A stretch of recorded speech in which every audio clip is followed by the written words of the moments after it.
नमस्कार दोस्तों, स्वागत है आपका हमारे YouTube चैनल में। दोस्तों, आज हम आपको नंबर सिस्टम के उन विशेष प्रश्नों को बताने वाले हैं जिनमें एक निर्धारित संख्या में निर्धारित संख्या से भाग देने के बाद पूछा जाता है कि इसका शेष क्या बचेगा, और घात वाले भी प्रश्न पूछे जाते हैं। बहुत लंबी चौड़ी घात देने के बाद पूछा जाता है कि इसका शेष क्या बचेगा। तो दोस्तों देखिए इन प्रश्नों को किस प्रकार से एक पल में 2 सेकंड के अंदर में ये हल हो जाते हैं। तो गाइज प्लीज ध्यान से देखें हमारी वीडियो को। देखिए जैसे दिया गया है 6 की घात 35 को 5 से भाग देने पर शेषफल क्या रहेगा। यहां पूछा गया है 6 की घात 35 में 5 से भाग देने पर शेषफल क्या आएगा। तो दोस्तों बेसिकली तरीका क्या होता है, 6 को 35 बार लिखेंगे फिर 5 से भाग लगाएंगे, और ये करना संभव नहीं है क्योंकि समय बहुत कम मिलता है और प्रतियोगी परीक्षाओं में ऐसे ही प्रश्न पूछे जाते हैं। ये प्रश्न ट्रिकी होते हैं, इनमें ट्रिक लगाइए और तुरंत आंसर पाइए। देखिए गाइस क्या करना है, हम ये 6 लिखेंगे।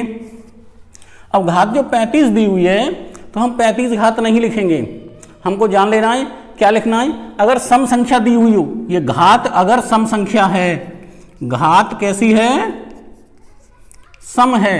जब घात सम होती है तो हमें क्या लगाना होता है, घात 2 या हम 4 लगा के देखेंगे।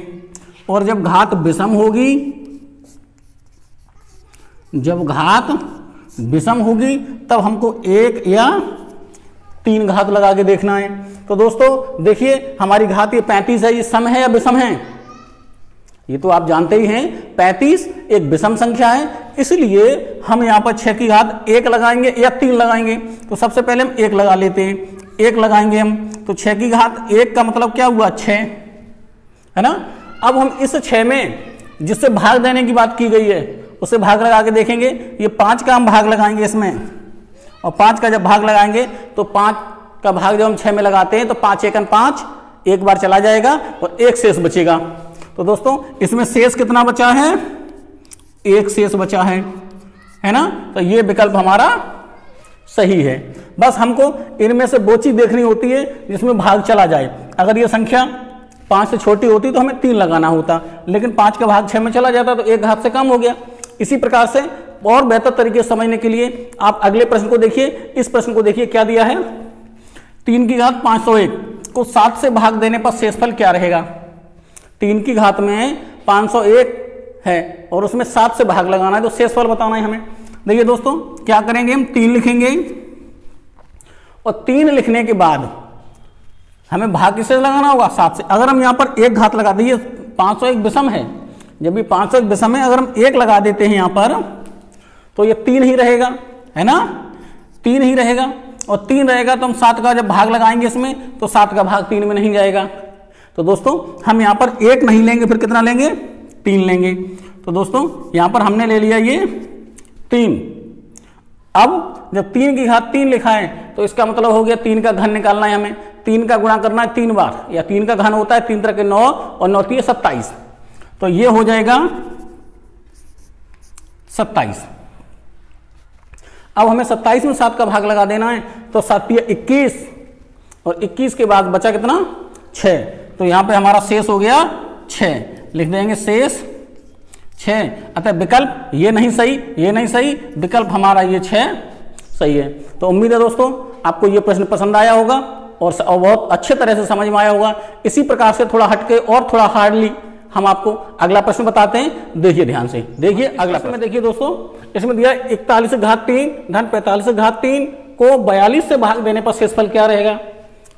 तो यहां क्या करेंगे हम, 41 घात 3 धन 45 घात 3, तो हम देखेंगे 3 कैसी संख्या है, विषम है, और ये 3 विषम है। तब हम 41 की घात विषम में हमने कितना बताया था, 1 लगाएंगे या 3 लगाएंगे। तो कोशिश करेंगे छोटे से छोटा लगा करके हम हल करें इसे। तो हम इसमें घात लगा देते हैं 1 धन ये 45 भी विषम है तो 45 की घात भी 1 हो जाएगी। 41 घात 1 और 45 घात 1, तो ये 41 रहेगा और ये 45 रहेगा। इन दोनों को जोड़ें कितना होता है, 5 और 1 6 और 4 और 4 8। तो दोस्तों कितना आया, 86 आया है। अब 86 में हम भाग कितने का लगाएंगे, 82 का। जब हम 42 का जब हम भाग लगाएंगे तो 42 दूना होता है 84, ऐसे ये कट जाएगा 2 बार और शेष कितना बचेगा, 2। तो लिख देंगे बराबर 2 शेष, यानी कि ये विकल्प हमारा सही है। इसी तरह से देखो, देखिए दोस्तों अगला प्रश्न 19 की घात 4 और धन 35 की घात 5 को 7 से भाग देने पर शेषफल क्या रहेगा। तो इसमें हम 19 लिखेंगे, घात हमारी सम है तो सम के लिए हम कम से कम 2 लगाएंगे, तो 2 लगाते हैं हम यहाँ पर, और धन 32 इसकी घात 5 है जो विषम है, तो विषम के लिए हमने बताया था 1 लगाएंगे या 3 लगाएंगे, तो हम यहाँ 1 लगाते हैं घात।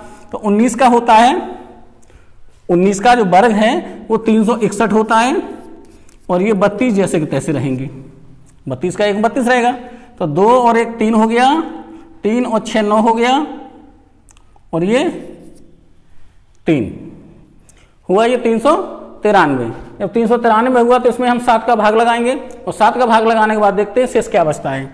इसमें हमने 7 का भाग लगा दिया, तो ये हुआ 7 पंजे 35, बचे 4 हुए 43, 7 छक्के 42, बचा 1। ठीक है दोस्तों, तो हम यहाँ पर 1 2 3 ऐसे विकल्प दे देते हैं, और यहाँ पर ये विकल्प हमारा 1 सही हो जाएगा। ठीक है दोस्तों, उम्मीद है ये टाइप भी आपको समझ में आया होगा। अब बताते हैं हम आपको अगले टाइप का प्रश्न। तो देखिए दोस्तों ध्यान से, इस प्रश्न में देखिए, इसमें पूछा गया है कि ये निम्न संख्या दी हुई है, ये संख्या किस संख्या से विभाजित होगी, और वो ऑप्शन दिए हुए हैं 10 35 42 और 45। ठीक है दोस्तों, तो इनमें से हमें पता करना है निम्न में से किस संख्या से ये पूरी संख्या विभाजित होगी। तो इसे पता करने के लिए सिंपल सी ट्रिक है, वो ट्रिक समझिए आप। 3 की घात कितना लिखा है 51, 3 की घात 52, 3 की 53, 3 की 54। हमें करना क्या है, 3 की घात 51 को ऐसे लिखना है 3 की घात 50 और गुणित 3 की घात 1। इसको लिखेंगे 3 की घात 50 और गुणे 3 की घात 2। इसे लिखेंगे 3 की घात 50 और गुणे 3 की घात 3। इसे लिखेंगे 3 की घात 50 और 3 की घात 4। इतना तो बड़े आराम से लिख सकते हैं दोस्तों। इसके बाद हमें एक सिंपल सी चीज दिखाई दे रही है कि 3 घात 50, 3 घात 50, 3 घात 50 और 3 घात 50, ये सब में है, कॉमन है, इसको हम बाहर निकाल देते हैं। 3 की घात 50 कॉमन है, इसको हमने बाहर निकाल दिया। अंदर क्या बचा, 3 की घात 1 धन 3 की घात 2 धन 3 की घात 3 और धन 3 की घात 4। ये 3 की घात 50 कॉमन ही रहेगी। 3 की घात 1 का मतलब 3, 3 की घात 2 का मतलब 9, 3 की घात 3 का मतलब 27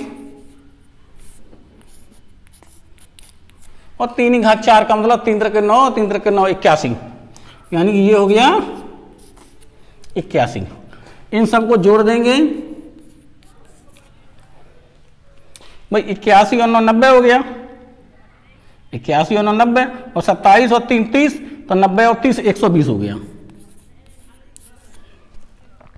अब जो कोष्टक में संख्या आई हमारे पास वो संख्या है 120। अब हम अपने ऑप्शन में से देखेंगे 120 में किस संख्या का भाग चला जाएगा। देखेंगे 10 का चला जाएगा, भाई 10 का तो चला ही जाएगा, और भी ट्राई कर लीजिए। 35 का भाग जाएगा 120 में, नहीं जाएगा। 42 का जाएगा, नहीं जाएगा। 45 का भाग 120 में जाएगा, नहीं जाएगा ना। जब नहीं जाएगा और भाग किसका जा रहा है, 10 का जा रहा है, यानी कि 10 से यह संख्या पूरी पूरी विभाजित हो जाएगी। उम्मीद है दोस्तों आपको समझ में आया होगा। नहीं समझ में आया है तो एक बार पुनः इस प्रश्न को देख लीजिए, और इसके बाद हम आपको इसी प्रकार के अगला प्रश्न और बताते हैं, उसे समझना। प्रश्न देखिए दोस्तों, इस प्रश्न में दिया गया है 2 की घात 71, 2 की घात 72, 2 की 73, 2 की घात 74 किस संख्या से विभाजित होगी। ऑप्शन है 13, 16, 19, 10।